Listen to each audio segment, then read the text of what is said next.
A very good morning to you, and welcome to the Fixed Wing Guy channel with me, Stuart Lomas. Excuse the vest top. Scorching hot outside. It is only 9 minutes past 9 and it is beautiful out there. Didn't sleep last night. Pain, usual story, very hot. We all struggle when it's hot to sleep. Anyway, didn't do a video yesterday, and I'll tell you for why. I was watching the tennis. Oh yes, tennis became more important than YouTube. Shock, horror. But hey, never mind. Back now. We'll be watching tennis later, however. You've probably gathered by the title of this video that it's a little bit about what we do sometimes as watch buyers, obsessives, collectors, that sometimes defies any form of explanation. And what I want to do, I want to sort of recount a story of one of my subscribers. I am not going to mention the person's name, but we do correspond on a fairly regular occasion, and he's kind of been keeping me up to date as far as what he's doing, but with his watch collection. Back in early May this year, this guy was talking to me about a yearn that he had for a particular watch, and as we all do, he was searching all over the place to find this particular watch at a price that he thought was reasonable, which is obviously a sensible thing to do. So he searched all the regular places, and I believe ended up on eBay and found a Rolex Explorer, which I think was between 12 and 15 years old, if I remember rightly, being sold by a seller who seemed bona fide.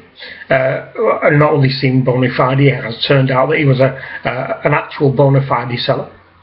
And he asked all the relevant questions and got all the relevant information and pictures, etc., for the Explorer, and decided to go ahead with the sale. The sale itself went relatively smoothly.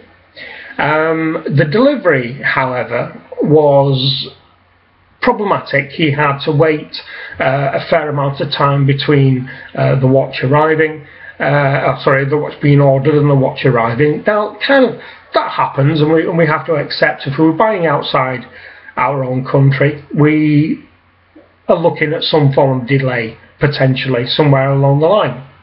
Anyway, my subscriber received his watch in late May. He once opened it, he sent me an email saying that he'd received it, and he was a happy little bunny. A couple of days later, he emailed me to say that he'd noticed that the strap, stainless steel bracelet, there was a little bit of stretch in it. Now, obviously, something that's kind of 15 years old, you sometimes can expect a little bit of stretch, especially, as I said to him, if it's been kept in a winder and the bracelet was a little bit tight around the cushion and it's in there long term, then you are going to get a little bit of link stretch. So I kind of said to him, well, you know, it's sort of to be expected at that age. So as time went by, he, as we all do, we fell in love with wearing our new watch. A few days went along and I heard from him again, and he was finding that actually he wasn't quite as much in love with this watch as he thought he was. And to cut a very long story short, by June he decided to divest himself of the watch. Now, partially I think this is because the watch actually wasn't what he wanted at all. What he actually wanted was a Pelagos. And I think we are all guilty of this, and if we're not all guilty of it, certainly a large percentage of us are guilty of this. We have a watch that we want to get, and we're very, very impatient, and we won't wait and save up until we find the watch that we can afford. We have this itch and we jump straight in and we buy another watch just to satiate that itch. But the itch is not satiated properly because the itch is for another watch completely. So where he is right now is he ended up, I think he cleaned the Explorer himself, reboxed it and put it forward to Watchfinder to see if they would be interested in buying it. Well, they did. They offered him good money for it, and the Explorer has gone. Last weekend he contacted me, and he basically said, and he sent me a picture, and he said, "This is my new watch, my Pelagos."